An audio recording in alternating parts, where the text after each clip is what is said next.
Hello everyone, welcome back to the SMITE Comprehensive Guides. This is Neith. Now, really quick note, still working on getting a full Conquest Cthulhu game, but people keep surrendering. When I do get to play, I'm very sorry. So since I can't wait anymore to release an episode, because I feel bad, let's talk Neith. Now, why am I talking about Neith in the modern day? Primarily because, out of all of the hunters in the game, Neith is one of the few that can actually be built what I call physical mage mode. Not my favorite way to play her, but there is a place for this. I'll get into that in a little bit. Which means if any mid lane player wishes to experiment with hunters, or wishes to switch to the ADC role for diversity's sake, Neith is a great starting point. And there are a variety of interesting ways to build Neith that not a lot of people really talk about. And there's some ways of building Neith that are better against certain comps than other ways. And I want to talk about it. Because building Neith in the modern day is a lot more interesting than it used to be.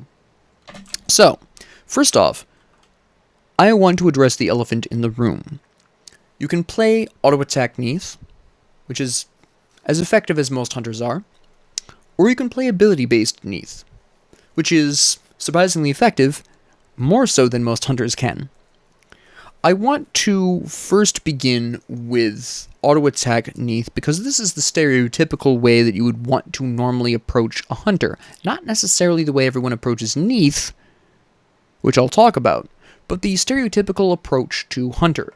Now, really quickly, I want to address the abilities. I'm going to address the first ability first because the passive is a whole thing. Backflip. And puberty, apparently. So, the backflip obviously is an escape. That little wave you saw, by the way, hold on. The little wave slows and deals damage. That wave there. That slowed and dealt damage. Dealt damage? Dealt damage. And then we have what that is. That is a weave. Your first ability is... boom, a straight shot that roots. Does pretty good damage. Hit a weave with it, boom, sends out a shockwave that will also deal damage and root. And then we have the Unravel. This actually has advanced a lot over the years. If you're a returning player who hasn't used Neith, or you just haven't used Neith in forever, and you don't keep up on the patch notes, Unravel has actually changed, where it also increases Neith's attack speed, and it decreases the attack speed of the victim. It also heals you. Each enemy you hit with an Unravel, and each weave you hit, will also generate healing. We're going to go ahead and bust out a Neith here, and we're going to just create a weave. We're going to let her shoot us for a little bit here. And then we're going to get healed twice. You will see the 75 and the 150. Alright. That was one heal for Neith, for hitting the enemy Neith, and that was another heal for the weave. Alright. Lovely, lovely amount, right? Now, interestingly enough, it is more profitable to heal off the weave. As you can see here, you heal twice as much off of the weave than you do from hitting enemy gods. However, you can hit multiple enemy gods, but you can also hit multiple weaves. Another fun fact about Neith is that each enemy that dies leaves behind a weave.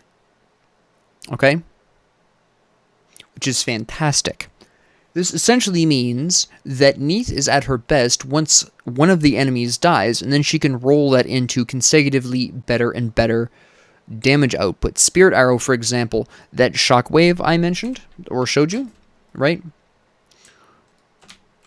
That shockwave is a separate hit. You can actually hit somebody with the Spirit Arrow. You can hit somebody with the Spirit Arrow, and then the shockwave after the fact will also damage them. Okay, that is, and I can actually demonstrate this for you pretty cleanly with our friend Odin. Put a weave down there, and you're going to see Odin take damage twice. Boom, boom. 188 both times. The exploding weave always does the same damage as the Spirit Arrow, which gives Neith some really interesting options here, but we'll talk about that in the builds. Finally, we have the ult. This is just a charge up. It stuns the victim. This can be used on anybody you can visually see. Doesn't matter how far away they are. It doesn't matter if there's objects in the way. One thing that is important to know that most people know, but not everyone does, is that this actually has a charge up. If you pay attention to the reticle here, you see that sort of swirly effect circle around. You can see it again here. When that is fully closed, you do, obviously, the full damage. You're doing part of the damage until it's fully charged, right? This is also one of the most interesting aspects of Neith, because this allows Neith to contribute to team fights, or any fights in general, without physically being there. A lot of hunters are really, really fond of split pushing, to the point where it hurts the team a lot of the time. For most hunters, I really don't recommend this. Neith is one of literally one of 3 hunters that I can tell you that split pushing is a totally viable strategy with Neith, because you can fire off a World Weaver arrow to a team fight that you're not participating in, and considering that as Neith you will be building full damage, either whether or not you're going with an ability-based or an auto-attack-based build, you will still be dealing a lot of damage there, to the point where you might be able to eliminate an enemy or do a large amount of damage and stun an enemy in the middle of that team fight, which might be all your allies need, and in fact in like half of the cases it is all your allies need, pardon me, to get the advantage in that team fight. Now, with that in mind, let's talk builds. Now, when I build Neith for auto attacks, I usually build auto attack Neith for squishier enemy teams, which is a majority of team compositions, and there are a couple of reasons why I like to do so. You will see as you see the build develop why I like to do so. But let's discuss. So, when I'm going into an auto-attack Neith build against, again, a squishier enemy team composition, I'm going to be starting, with the Gilded Arrow. Now this, on the surface, doesn't make a lot of sense until you carefully consider this. I'm not actually building this for the basic attack damage, although that is a nice benefit. I'm building this because down the road I want to build Ornate Arrow, because what I really want is a crit-based build that might confuse you for now, but let me explain. Give me time. For now, let's cover the arrow. The real benefit of Gilded Arrow over a lot of other auto-attacking starter items, though, is the 7 MP5 and the securing of the killing blow on the marked target, giving you 30 full mana back. That is half a spirit arrow, and this comes up every 10 seconds. Okay? This gives Neith, combined with that MP5, quite a refreshing amount of mana back. Now, yes, you can use Death's Toll. I will talk about that in a separate build in a bit. But my go-to auto-attack build uses Gilded Arrow for that combination of reasons. Now, my very next item, most of the time, is going to be Transcendence. It gives you a lot of power. It gives you mana, which, even though you're building auto-attack, you still have such great abilities that you want the mana to use them. So I like Transcendence. I like to slap this on there. You also get a really nice 10% cooldown when it evolves. So again, your abilities are back online a little bit faster. Big fan of this. Nowadays, Neith is one of the extremely few hunters that I am comfortable recommending Transcendence second item on. Alright, most hunters do better with Devourer's Gauntlet or Aussie. Neith is one of the few that still does really well with Transcendence. Just keep in mind that you're not getting any lifesteals, so your sustain isn't on paper going to be as good, but also don't forget that you have Unravel, which should be the second ability you're maxing, by the way, in terms of your abilities, right? You should always max Spirit Arrow first, partially because it's your most consistent wave clear, and second off, combine that with a weave, and you can actually hit that twice, and 2 Spirit Arrow damage bursts, even in the early game, is going to be extremely painful for any enemy. Alright, so always level Spirit Arrow first, always do Unravel second. Then, obviously, when you hit level 5, you're going to put at least 1 point into World Weaver, but you're not going to put any more points into World Weaver until Unravel is done. Again, you're looking for that healing. You're looking for that great damage output. Then you bust out the World Weaver. Alright? Now also keep in mind, and this is a great point to mention, how high the scaling is on Neith's kit. Alright, we are sitting at 97 power right now. So you can see very clearly how we are kicking around with, I think this is like 90% for Spirit Arrow. Let's actually get a full on, let's actually get really quickly full 100 power. Let me see, we have 50 here, we have 50 here. And that way we can see, yeah, it is 90%, 80%, 80%, and 120%. Okay, Neith's scaling is abnormally high for a hunter. Hunters usually have 1, sometimes 2 abilities with absurdly high scaling.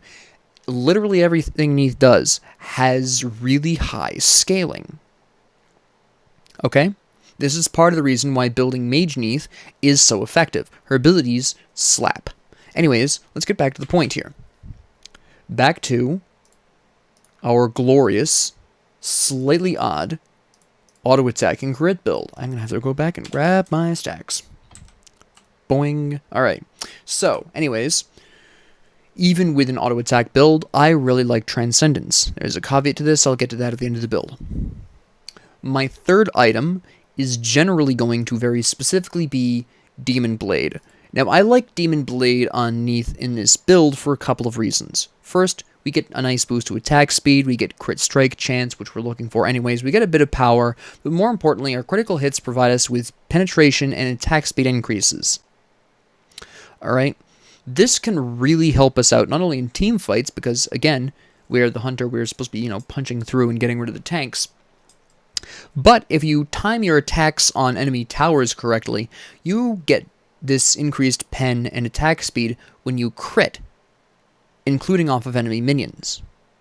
As long as you land at least 1 crit on the enemy minion wave when they're defending the tower, you can then turn around and shoot the tower with that 10% increased penetration and that 15% increased attack speed, and it's a really lovely time. Now, moving back on point here, that's my usual go-to third item. My usual go-to fourth item is Deathbringer.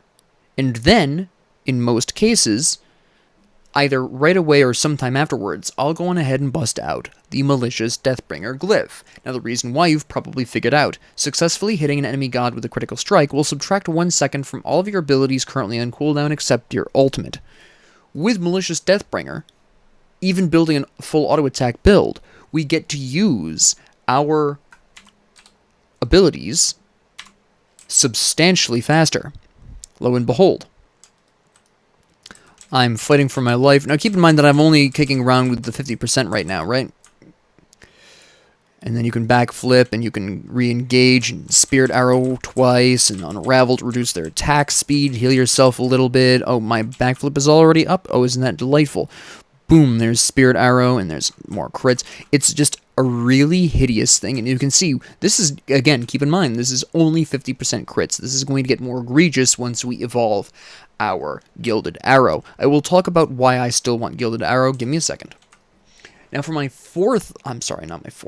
my fifth item, this is usually going to be a couple of different potential options. But my personal favorite, well, okay, let me actually put it this way.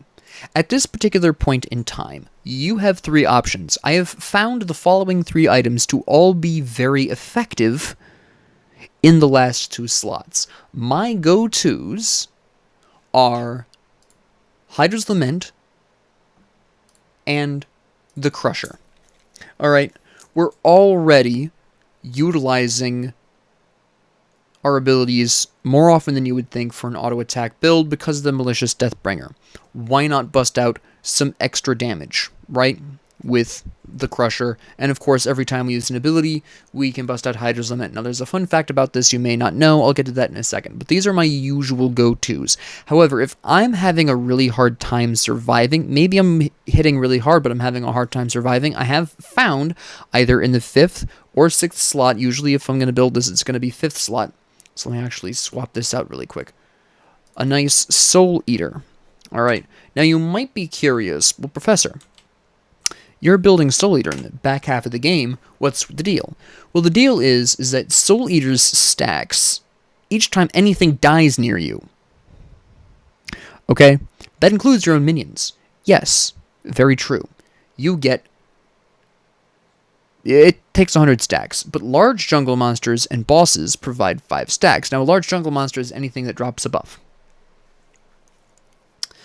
And then you get some lifesteal, which, again, we're using crits. So having the lifesteal there, even though it's not a lot of lifesteal, it's only 10%, it's still a pretty decent amount considering we're also getting in our crits, we're also getting the Unravel, we're also healing off of our abilities.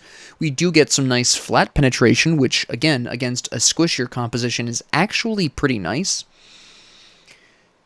And we just roll with that, right? We have a nice power spike. We get 50 power out of it, 10% physical lifesteal. We get some cooldowns. It's just a really nice item to use. Now, if you prefer Bloodforge or Aussie as your 5th item over Soul Eater, that's fine. I've just personally found Soul Eater to work really well with Malicious Deathbringer. And Neith isn't the only one I do this on. She's just the best example of this build.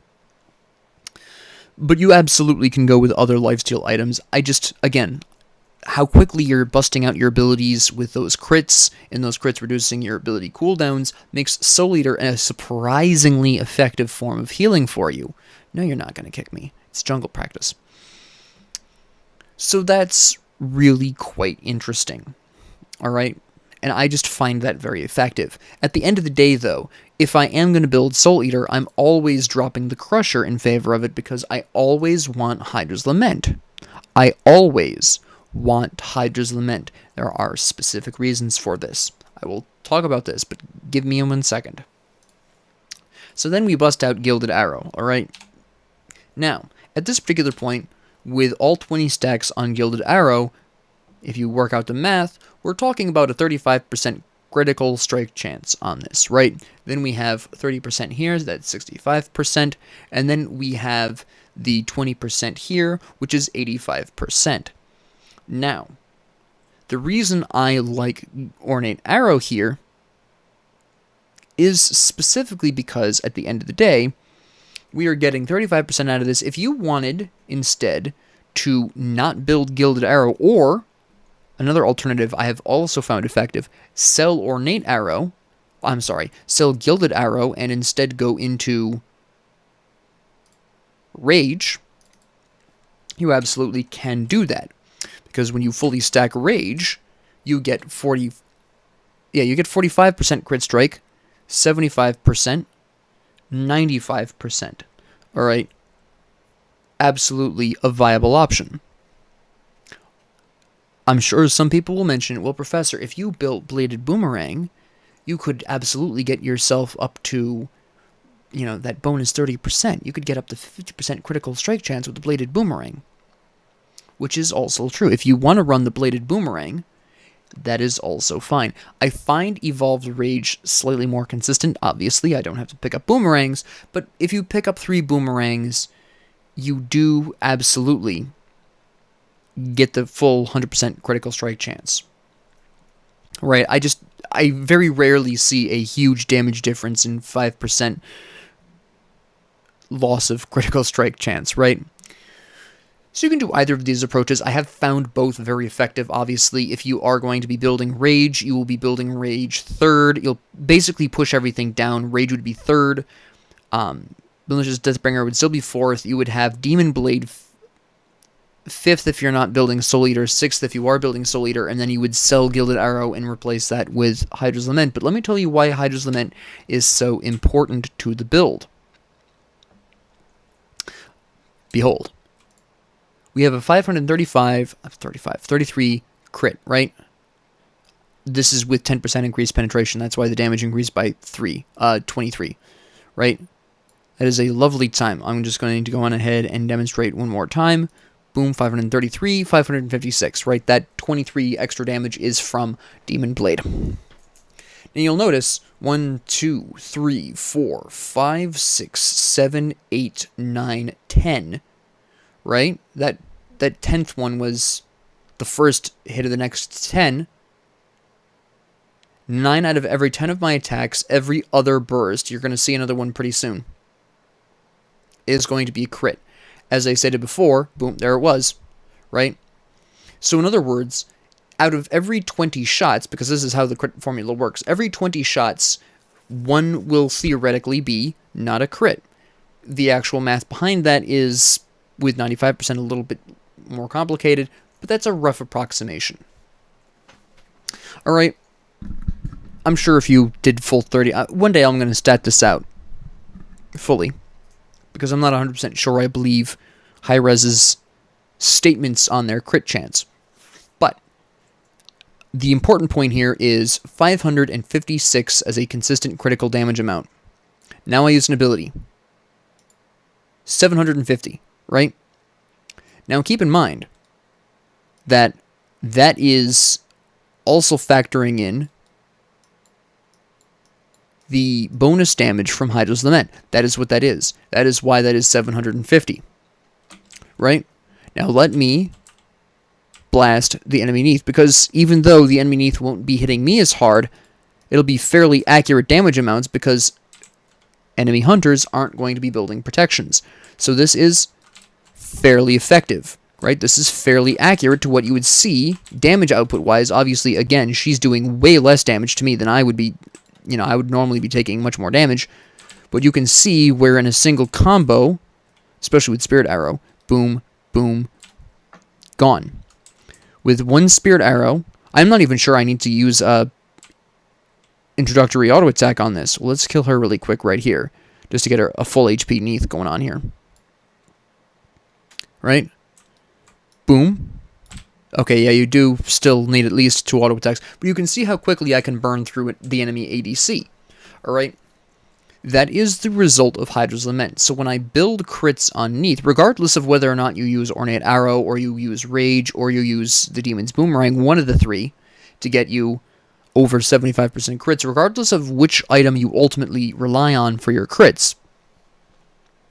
This is why Hydra's Lament is so significant to this build. Really, the core parts of this build, if you wanted to mix it up a little bit, are the Malicious Deathbringer and the Hydra's Lament. How you get your crits to close to 100%, if not outright 100%, is up to you. Okay? That is going to be your approach to what other crit items you want. You don't necessarily have to build Transcendence. I just find it very effective for boosting my power very highly and getting me a bit of cooldown to help with my abilities, which is nice. But if you wanted to build second item Rage instead, go for that, right? This is why I was talking about the other option. If you wanted to run Death's Toll running off Death's Temper, that would also be very effective. And let me demonstrate here really quick a different build that I've also found rather unusually effective. Alright, let's bust out this. We'll go for the full Death's Temper. And again, Death's Toll is really nice because we are getting some mana back. Not as much as we do, at least in the early game, as Gilded Arrow, but respectable enough. We're achieving a very similar effect, but let's go on ahead and grab Rage. And then let's say we really want to stick with the Soul Eater just for kicks. And then we bust out Deathbringer, we get our Glyph, and then we go on ahead and grab Demon Blade for 95% again, just for the kicks, and then we finish off with a really lovely Hydra's Lament, right? And we go on ahead and grab our stacks, boom, and then we watch as Neith dies really quick. and we get our full stacks. You can see our consistent damage output is 688 on Neith there on crits, and then we get our Hydra's Lament, and that's 929, right? Which you could see also where when we didn't have the Death's Temper stacks, you could see where we were doing much less damage at the outset. So it's a bit of a gamble. You basically have to... It's not a huge difference. It's about between 40 and 50 damage difference there. Obviously, that difference would be more egregious if you were shooting at the enemy tank, obviously.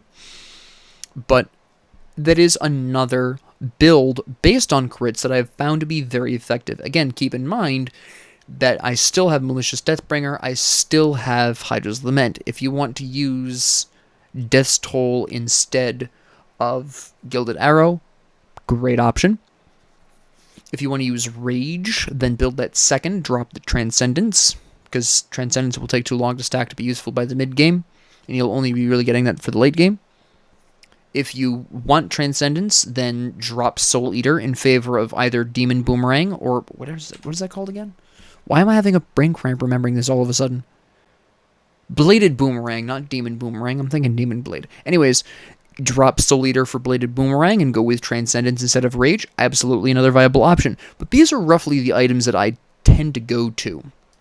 Another option, if you're really into it, is Fail Not instead of potentially Demon Blade, which has its merits. I don't necessarily build this a ton simply by merit of the fact that with the Demon Blade, I get 10% penetration and my attack speed goes up by 15% when I start critting.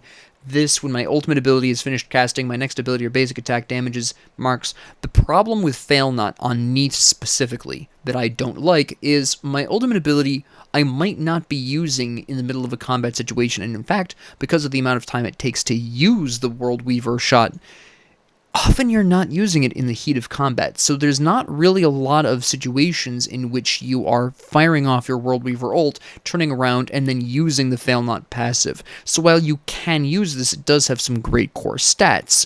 I find the passive is very rarely usable for Neith in the situations that I typically want to be busting out World Weaver. Again, it's a bit of a long ability to use. Even when you're not looking at just fully charging it up, you can see where there's this delay here, a delay that isn't really there for this, right? There's a couple of extra seconds, and that can get you killed as a hunter in the heat of combat, right? Especially since you also have this zoom, so you're less aware of what's going on behind you as well, which is a problem.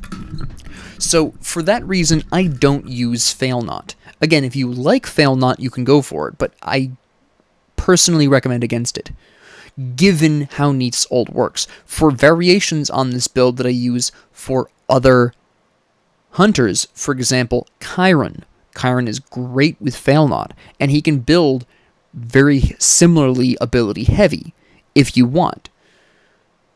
This same build works very well on Chiron. Actually, it works almost identically on Chiron, but he has the advantage of Fail Not, after him being done with his ult, actually being functionally useful, okay?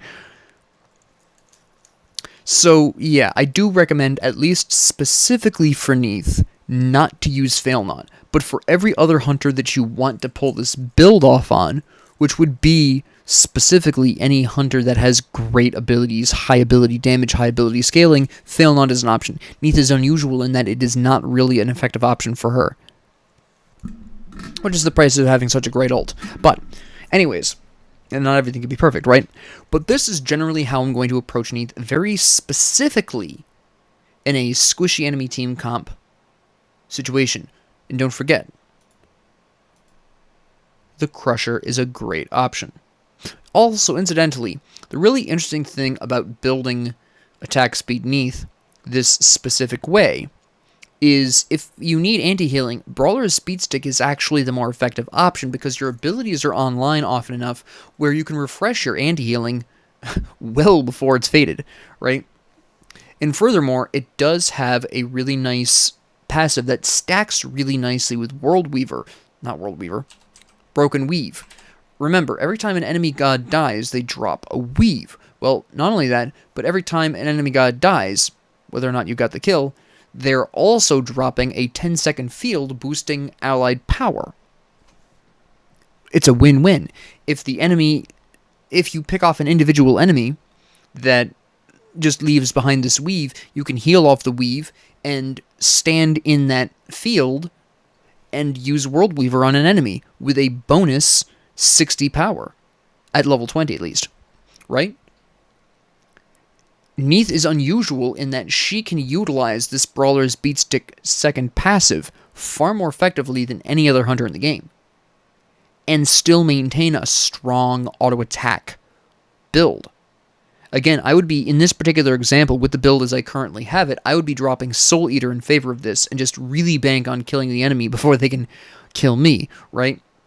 It basically is what I'd be running. Or alternatively, in order to free up a slot, I would run the Gilded Arrow into... What is this called? It's the Ornate Arrow. I remembered just before highlighting it. If I were needing anti-heal, if I looked at the enemy team composition, I was like, oh yeah, I'm going to need anti-heal, then I would run the Gilded Arrow into Ornate Arrow to save me an item slot, because I'd be running 85% crit with Deathbringer and Demon Blade. And then, rather than having Rage there, or Transcendence, I would be running Brawler's Beatstick. And I would have my Ornate Arrow, I would have my Malicious Deathbringer, my Hydra's Lament, my Soul Eater, my Demon Blade, and my Brawler's Beatstick. And that's what I would run in that situation. And it's hideously effective. And of course, again, if you're in the middle of a team fight, Brawler's Beatstick is going to be dropping this field that you can... that you can also use to absolutely fantastic effect. But, I hear you ask, Professor, this has all been the auto-attack build. What about the ability-based build? Well, that is exactly what we're going to be talking about next. I wish that clear button... I always look at that clear button and I always think it's going to clear out my items. It never does. My disappointment, immeasurable. My year, ruined. Anyways... When building ability-based Neith, which I typically do for very specific reasons, against tankier compositions, which I will also explain why, I always go for delicious bluestone. Okay? There is a variation of this build that I will also use for solo lane Neith.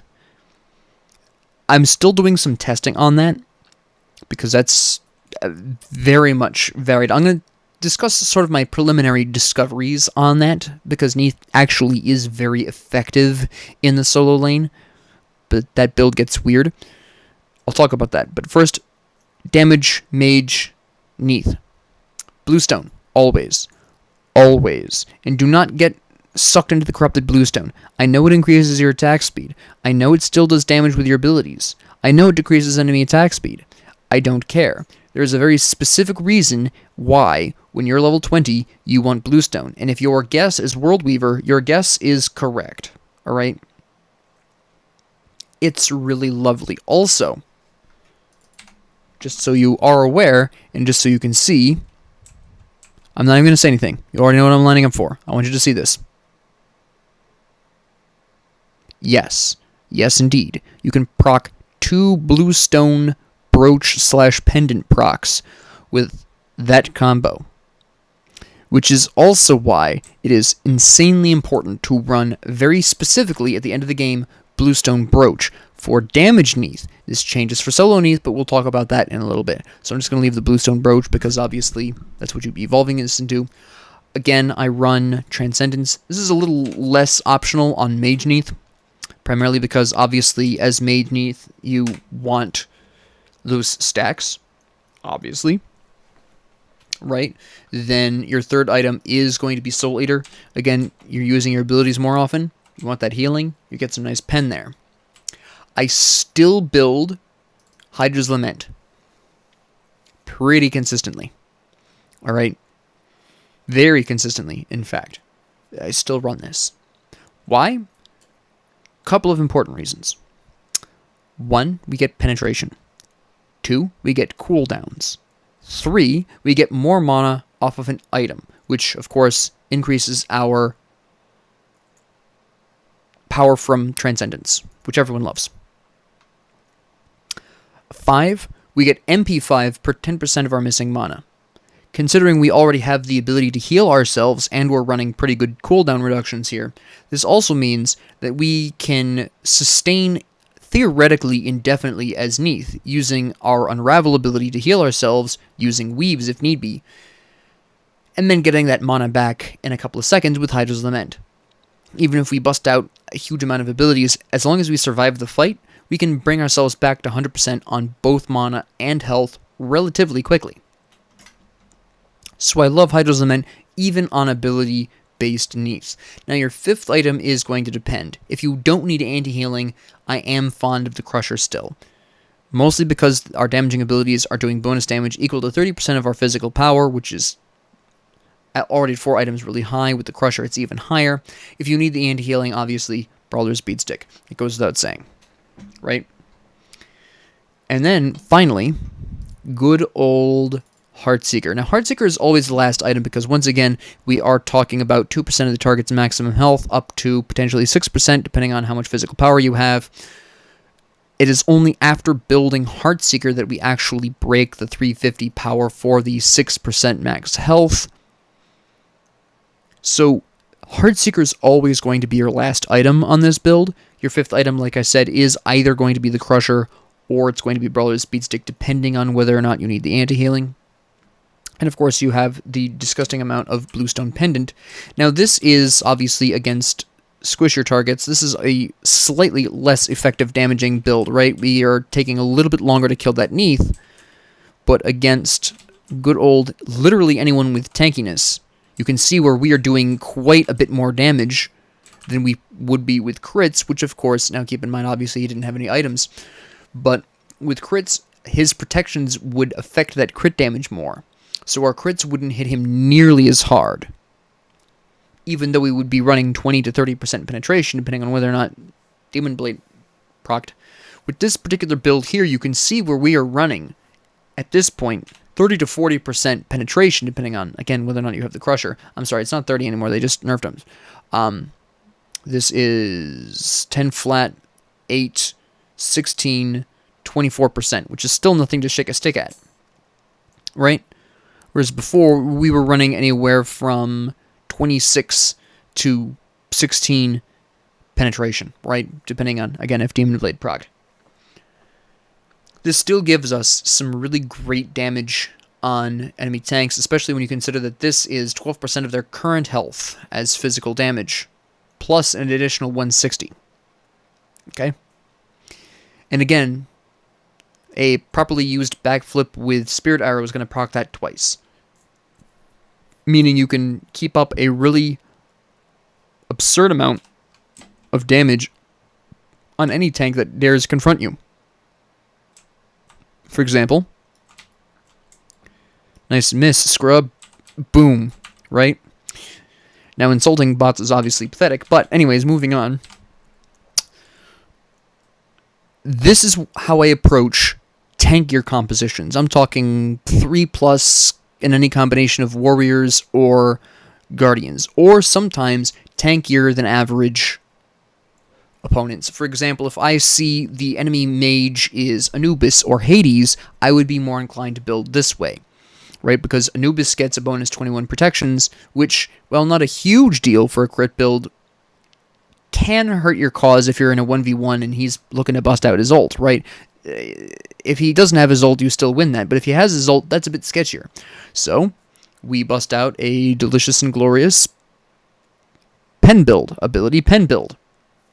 Get that Brawler's Beatstick out there. Same thing with Hades, right? He, when he's using his ult, does pretty significant amounts of protection increase. Now, obviously, we can backflip out of that, but maybe an ally is caught in that, and we need to kill him real damn quick. This is a little bit better for that. So these are my general approaches to Neith. I broadly classify Neith in 2 ways. Crit Neith for squishier comps, and Mage Neith for tank comps. Primarily because Bluestone absolutely tears through a lot of enemy tanks. Now, I'm going to talk about some general items, including a lot of general items that I find useful in the solo lane. Now, when you're approaching solo lane as Neith, you're looking at one of 2 starter items. You are going to be looking at Bluestone for a very specific type of enemy team composition. Namely, You're looking at this for the Corrupted Bluestone.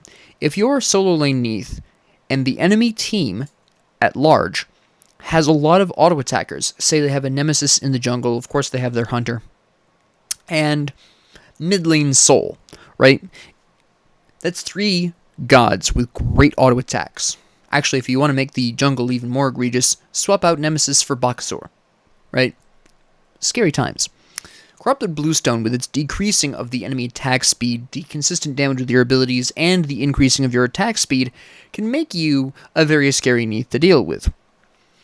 And also increases your protections, which, as a solo lane Neith, you will want. However, again, this is only really primarily useful on the condition that the enemy team composition has the attack speed to justify this, or the attack speed focus. Now, this is as opposed to the Mannequin Scepter, which I only have ever built once on Neith, specifically with a 5-man physical comp. So, not great. It is useful in that specific context if, again, they have enough attack speed, but most of the time, Corrupted Bluestone is going to be better for you. The other option you have, obviously, is Warrior's Axe. Now, interestingly, for a solo lane Neith, either of these evolutions can be very effective, although I tend to veer more towards the Sundering Axe than the Axe of Animosity, because Axe of Animosity, while that passive giving you magic damage on your basic attacks can occasionally be nice, as well as the 30% crowd control reduction, Sundering Axe does give you some physical power, which does help your ult, it helps your Spirit Arrow, it helps your Broken Weave when it explodes, it helps Unravel do more damage. I tend to go for Sundering Axe. Furthermore, you are stealing a percentage of their current health, which is, again, very, very useful.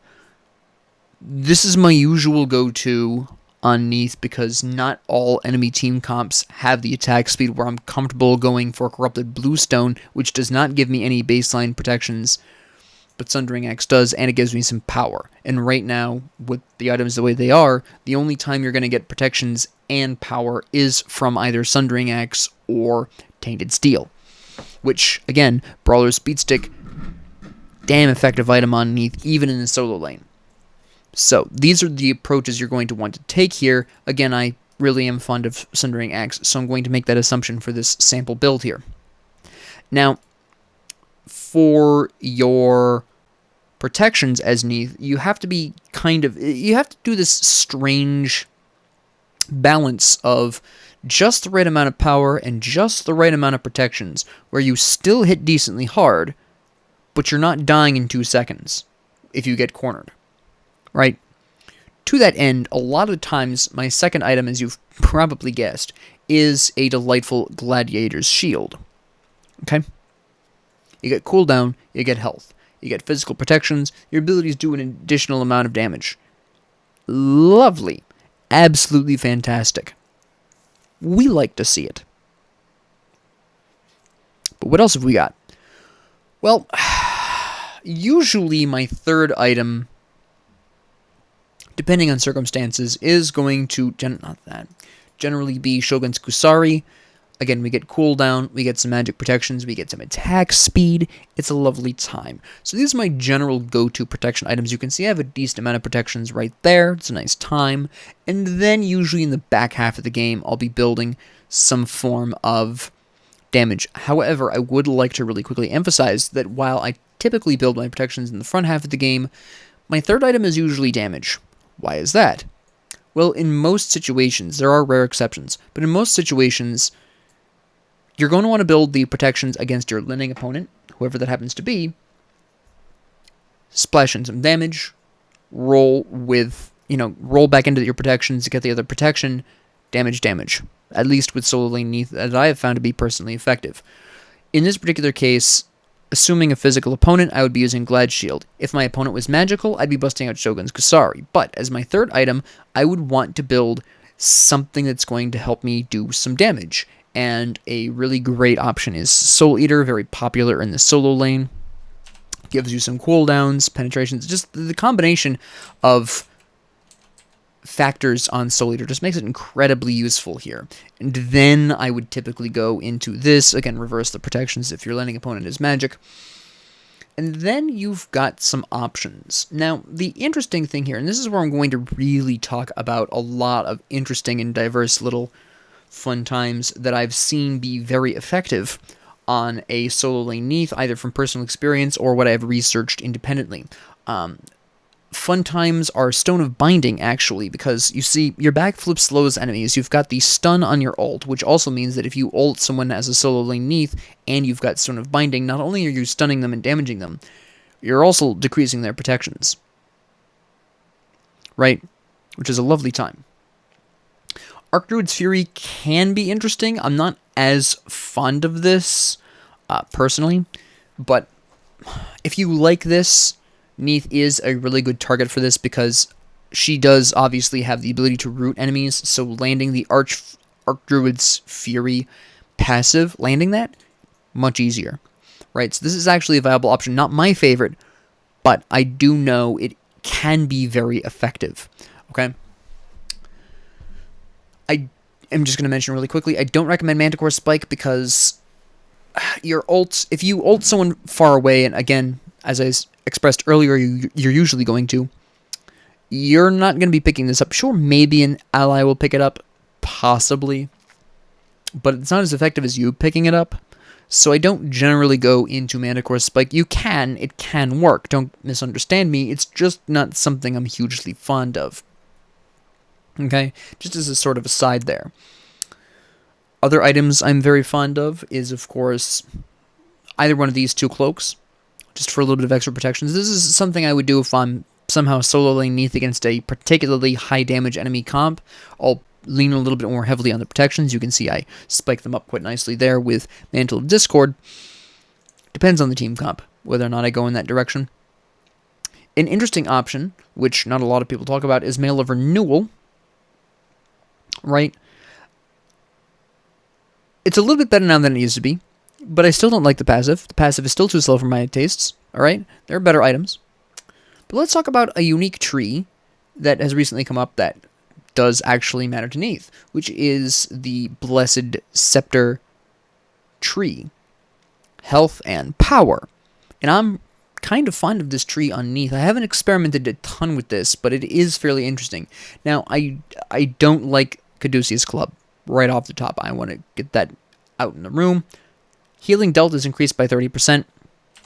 Your damn healing on Unravel is a flat amount. It is not based on power, which is part of the reason why Neith actually is fairly successful in the solo lane if built properly. However, that really doesn't mean much for Caduceus Club, which isn't really going to boost your healing by that much. I think it's like 75 HP on the... Is that 200? That's 150. It's not even 75. It's like 35. Yeah, it is. No, it's 45. 45 increased HP off of a weave, even less off of enemy gods. It's just really not worth it. What I do like is this Vital Amplifier. After healing yourself or an allied god with an ability, obviously you would just be healing yourself, you gain 10% attack speed and basic attack damage. This can stack 3 times. This also gives you attack speed and MP5. You get some health, you get some power. This is a really great item for solo lane Neith, and something I'm finding myself purchasing in the back half of the game very, very often. Okay, this is really nice. We like this. I buy this a ton nowadays. Sekhmet's Scepter is interesting. Let me demonstrate. I'm still not sure personally if this is worth the cost of it. But let's use some abilities, right? Because you'll notice that that isn't a terribly... I suppose... And this is why I haven't developed a full build yet, is because this is one of the reasons why. I can't decide if I like that. After healing yourself or an allied god with an ability, for the next 6 seconds each time you damage an enemy god, your non-ultimate abilities cooldowns are reduced by 0.5. This reduction can only occur once per second, and the effect may only occur once every 12 seconds. The problem I have with it, very specifically, is it does proc off of your auto attacks, obviously, right? Boom. Boom. But it's not really a huge difference. I think it's a 1.5 second difference total on average, give or take, depending on how rapidly you're attacking. So it's not really a huge deal. The fact that it can only happen every 12 seconds is oddly crippling for a solo lane, anyone really, because if you finish a boxing match with someone and somebody else comes and attacks you, 12 seconds is forever, right? So my overall impressions, generally speaking, are this feels almost nice, but it isn't quite. I don't... At this time, I wouldn't recommend this. Maybe it's just my playstyle. Maybe it's Maybelline. I don't know. If you're fond of this, or if you play solo lane Neith, and you try this and it turns out really well for you, great. That means you play her differently than I do, and you can make this work. I'm at this point where it almost feels right. It almost... A small buff on that passive. Not the core stats. The core stats are nice. But the passive feels just shy of being effective. You know what I mean? So, I had to be in the fountain. I forgot. I'm not in the fountain. There we go. But yeah, I love Vital Amplifier on solo lane Neith. This is very effective. This is fantastic. Another item I'm rather impressed with in terms of Neith is actually, interestingly enough, Runeforged Hammer. Now, I didn't recommend the Manticore's spikes because your ult drops the single Manticore's spike on the stun, but for Runeforged Hammer, this is different. When you land that stun, whether or not you're present on the field, your allies get the advantage that enemies in the symbol take 10% more damage. Even if your ult isn't hitting as hard due to the fact that you're solo lane Neith, lo and behold, when that World Weaver arrow hits your target, boom, there is a rune on the ground making them take 10% more damage, and any allies in that, any enemies in that rune also take 10% more damage, and this can really make quite a sizable difference. With damage-based Neiths with World Weaver, the difference you're making is the damage in the stun. With solo lane Neith, with Runeforged Hammer, the difference is you're dropping your own personal damage, but in exchange, while you're not hitting as hard with the arrow itself, you're leaving behind this rune that allows your allies to do more damage, making up for the loss of damage that your World Weaver normally would have had. So, while I still am not that fond of Manticore's spike, due to the limitations of how that works with World Weaver, Runeforged Hammer is a beautiful thing. It also gives you some power and some health. So this is kind of what I've been toying around with as my idea. I'm actually not sure I'm fond of Soul Eater, considering Sundering Axe. I've actually been kind of wondering if... Well, Soul Eater is always the item that I drop in favor of Brawler's Beatstick if I need anti-healing. But I have been toying around with the Crusher as well, which doesn't offer you the cooldowns, sure, but what it does offer is a passive that does a bit more damage, helping you out a little bit. Yes, obviously, if you look at the Crusher, we're not building full power Neith. We're not getting quite as much bonus damage on that, admittedly. But it's still something. It gives us some power, it gives us some pen, it gives us some attack speed. Whether or not you prefer Soul Eater or the Crusher, I think is going to come down more to personal preference than anything else. But, and again, keep in mind that I'm still in research and testing at this point for the solo lane Neith build, but this is generally what I have found to be fairly effective on Neith in that role. What I will say, definitively, if you take nothing else from solo lane Neith build conversation, Vital Amplifier on a solo lane Neith should always be there. Alright, if you are Neith in the solo lane, I don't care where you build it, build Vital Amplifier. Another quick caveat here I also want to mention. If you are running either the Axe of Animosity because you're fielding Bold, or you're running Corrupted Bluestone, you can swap out Gladiator's Shield for Berserker's Shield. It really depends on if you want the attack speed or the ability-based focus. That's down, once again, that's going to be down to your preference, right? Your personal preference, be it Berserker's Shield or Glad Shield. That's up to you. Alright, which one you prefer. I like the Gladiator's Shield because it helps World Weaver hit a little bit harder for those situations when I need that. It double procs on, obviously, the Broken Weave exploding with Spirit Arrow, right? I prefer Gladiator's Shield, but that is my personal playstyle. If you're a bigger fan of Berserker's Shield, that is equally as effective on Neith, just in a different way.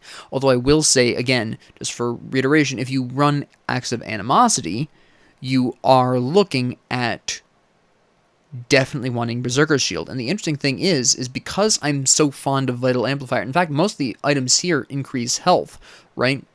Health, not health, health, health, health. Health. You can see where I'm breaking 3 grand in HP, which is nothing to shake a stick at, right? I mean, that's not bad auto attack damage for a solo lane Neith. And I'm sure if I drop this and grab something else, right? We'll use the Crusher as just an example here. But I'm sure we could have an absolutely delightful time. We get some nice damage out on that, right?